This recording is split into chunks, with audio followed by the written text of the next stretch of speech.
Baroda ડેરીનું election હાલ ત્યાં ચર્ચામાં રહ્યું છે. દિનુમામાં પ્રમુખ દિનુમામાં જીબી સોલંકી અને એમડીને સહકાર વિભાગ, ગુજરાત સરકાર સહકાર વિભાગ તરફથી 76B ની નોટિસ પાઠવવામાં આવી છે. રાજકારણ ગરમાયું છે. પણ એટલું જ નહીં, ચર્ચાનો મુદ્દો પણ બન્યો છે.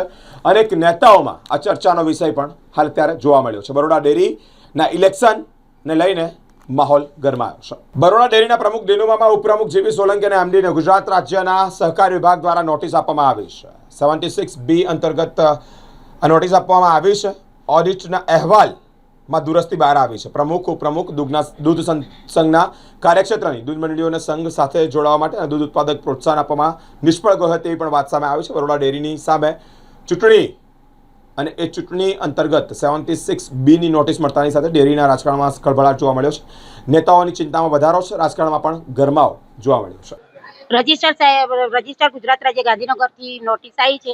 નકલ અમને મળેલી છે. અમે બજવણી નથી કરી. રજિસ્ટરના વિરુદ્ધમાં છે જે ના, એ વિશે મને કોઈ જાણકારી નથી આવી છે. પ્રમુખ અને ઉપપ્રમુખને.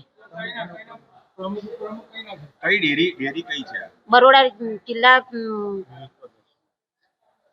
વડોદરા જિલ્લા દૂધ ઉત્પાદક સંઘ ના પ્રમુખ અને ઉપપ્રમુખને. કઈ ડેરી કઈ કહેવાય બેન? બરોડા ડેરી. બરોડા ડેરી. એટલે કેમ ખાલી મને એટલું કહી દો, કેમ આ નોટિસ કેમ આપવામાં આવતી હોય છે? સામાન્ય રીતે આ નોટિસ શેના માટે અપાય છે? એ તો રજિસ્ટર સાહેબને જ ખબર હોય ને કે કોણ કેવી રીતે કયા કારણોસર આપી છે. એવું આપનો પરિચય? આપનું નામ બેન?